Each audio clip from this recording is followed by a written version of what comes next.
Tony चिड़िया अपने 3 बच्चों के साथ हिमाचल में रहती थी।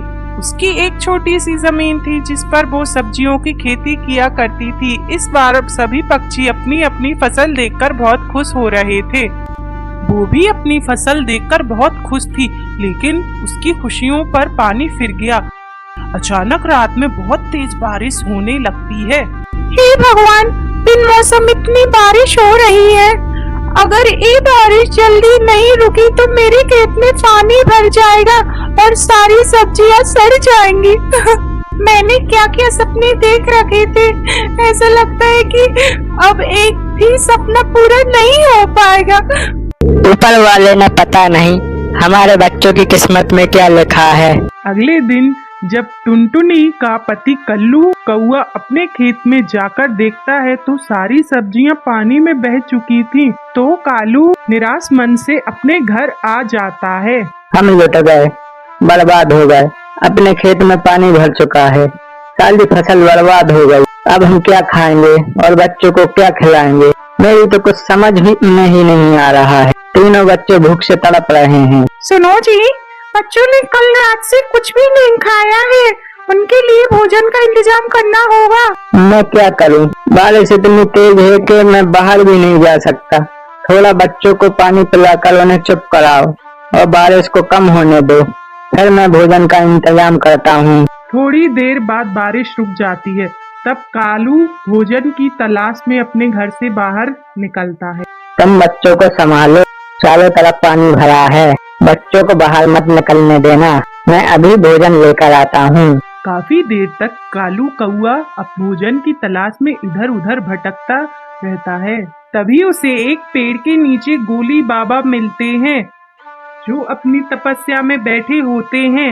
वहीं काला नाग उन्हें काटने आ रहा था। कालू अपनी जान की फिक्र न करते हुए उस सांप से बाबा को बचा लेता है। बहुत खूब बेटा, तुमने अपनी जान की परवाह ना करते हुए मेरी जान बचाई है। बोलो तुम्हें क्या चाहिए?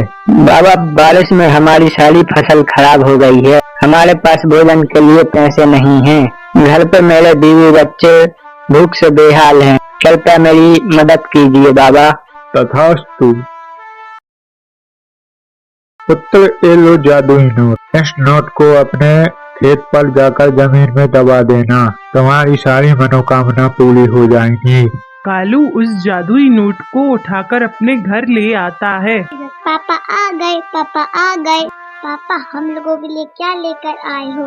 बहुत देर से भूख लगी है, जल्दी से मुझे खाने को दो।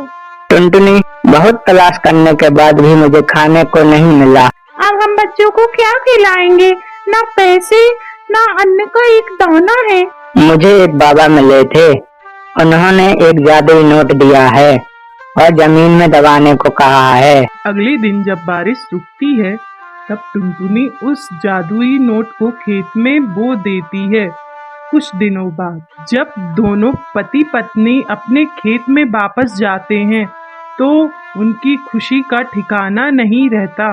जहाँ पर उन्होंने जादुई नोट को बोया था वहाँ पर कई पैसों के पेड़ लगे हुए थे और उन पर 5-5 सौ की नोट भी लगी हुई थी। अरे टुनटुनी, ये क्या? अरे अपने खेत में पैसों के पेड़ कहाँ से आ गए? मुझे तो अपनी आंखों पर यकीन नहीं हो रहा। कल्लू जी, ये सब आपके कर्मों का ही फल है। अगर आप उस दिन बाबा की मदद ना करते तो आज एक पैसों का पेड़ नहीं मिलता। फिर क्या, दोनों पति पत्नी पैसों को तोड़ते हैं और उन्हें ले जाकर बाजार से कुछ खाने को ले आते हैं, जिससे उनकी और उनके बच्चों की भूख मिट जाती है। दोनों पति पत्नी पैसों की खेती करके अपने बच्चों के साथ खुशी खुशी रहने लगते हैं। ये कहानी खूबसूरत जंगल की है, जहाँ कई सारे पक्षी अपना जीवन बसर कर रहे थे। उसी जंगल में टुनटुनी नाम की गरीब चिड़िया, जो अकेली ही टूटे फूटे घोंसले में अपना जीवन बसर कर रही थी। इन दिनों जंगल में बरसात का मौसम था। सारे बादल आसमानों में अपने अंदर पानी लिए घूम रहे थे। अरे बाप रे, आसमान में तो कितने काले बादल मंडरा रहे हैं। लगता है आज बहुत जोरों की बारिश होने वाली है। अब मैं क्या करूं? कहीं बरसात ज्यादा हो गई तो मेरा घोंसला तो पूरा टूट जाएगा। पहले ही मेरा घोंसला कितना टूटा फूटा है।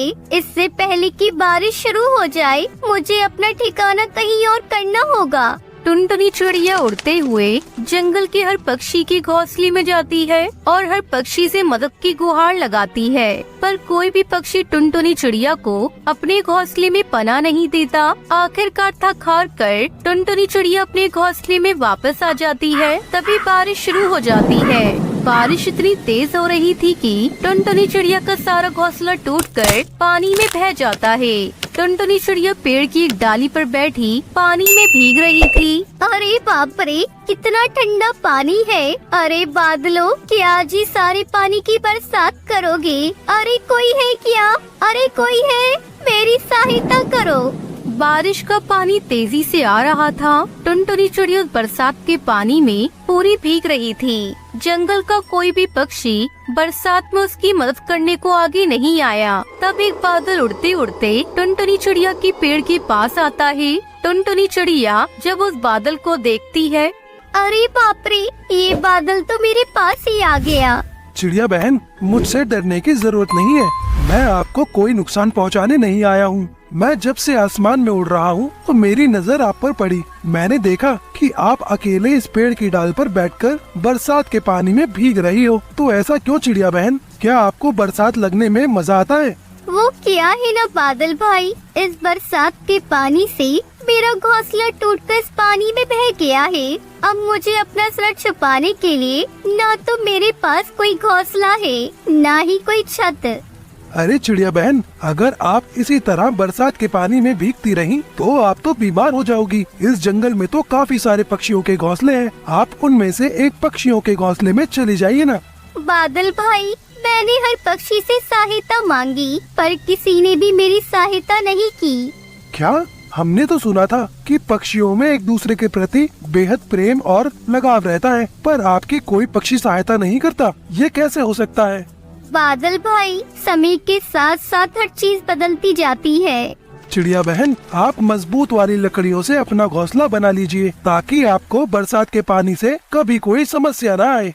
बादल भाई, मैंने आपसे कहा ना, समय के साथ साथ हर चीज बदल जाती है। पहले इस जंगल में हर चीज मुफ्त में मिला करती थी, पर जब से दौर बदला है, हर पक्षी ने जंगल का हर इलाका अपने नाम कर रखा है। जहाँ मजबूत लकड़ियाँ हैं, वहाँ कुछ पक्षियों ने डेरा डाल रखा है और वो मजबूत लकड़ियाँ भारी भरकम दामों में बेचते हैं। क्या जंगल में इतने बदलाव हो गए? यहाँ सब कुछ बदल गया है। तो फिर अब आप क्या करोगी चिड़िया बहन? आपका घोंसला बनाना तो बहुत मुश्किल है। बादल भाई, लगता है मेरे भाग्य में यही सब लिखा होगा। बचपन से लेकर अब तक कोई सहारा नहीं मिला, ना ही किसी ने हाथ थामा। अब तो ऐसी समस्या से निपटने की आदत सी हो गई है। चिड़िया बहन, आपको इस तरह तकलीफ में देखकर मुझे बहुत तकलीफ हो रही है। आप एक काम करिए, आप मेरे ऊपर ही अपना एक छोटा सा घोंसला बना लीजिए। ये कैसे संभव है बादल भाई? हाँ चिड़िया बहन, बिल्कुल संभव है। आपके लिए मैं लकड़ियाँ इकट्ठा करता हूँ, फिर आप मेरे ऊपर अपना एक घोंसला बना लीजिए। ऐसा करने से आपको न बरसात से कोई तकलीफ होगी, न ही आपको गर्मी लगेगी। आपका जीवन एकदम अच्छे से बीतेगा और इसी बहाने मुझे भी आपका साथ मिल जाएगा। हम दोनों मिलकर खूब मस्ती करेंगे, खूब बातें करेंगे, एक दूसरे के सुख दुख के साथी बनेंगे।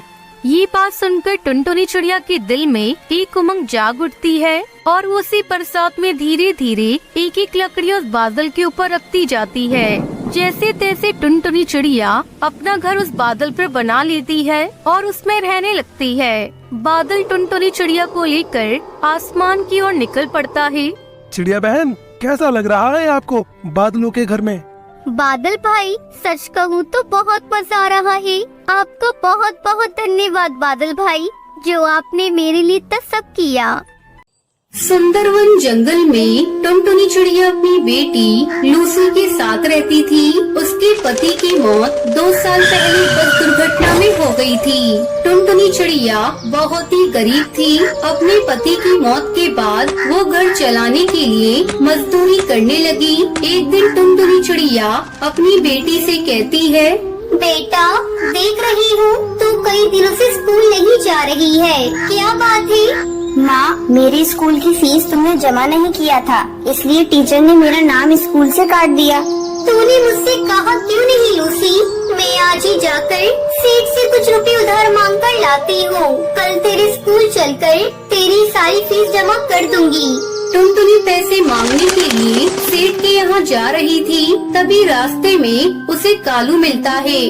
क्यों नहीं टुनटुनी, कहाँ जा रही है? कितनी बार तुझसे कहा है तू मुझसे शादी कर ले, पर तू मानती नहीं। तुझे पता है ना मैं तुझसे कितना प्यार करता हूँ, पर तूने मेरा प्यार ठुकरा कर उस कमबख्त बंटी से शादी कर ली। अब तो वो भी नहीं रहा, अब भी समय, तू मुझसे शादी कर ले, मैं तुझको रानी बना कर रखूंगा। रानी, मेरा इतना बड़ा घर है, बस एक घर वाली की कमी है। ये क्या बदतमीजी है कालू, तू हर बार मेरा रास्ता क्यों रोक लेता है? टुनटुनी रानी, तुम इतना क्यों भड़क रही हो? गुस्से में तुम्हारा चेहरा बहुत प्यारा लग रहा है।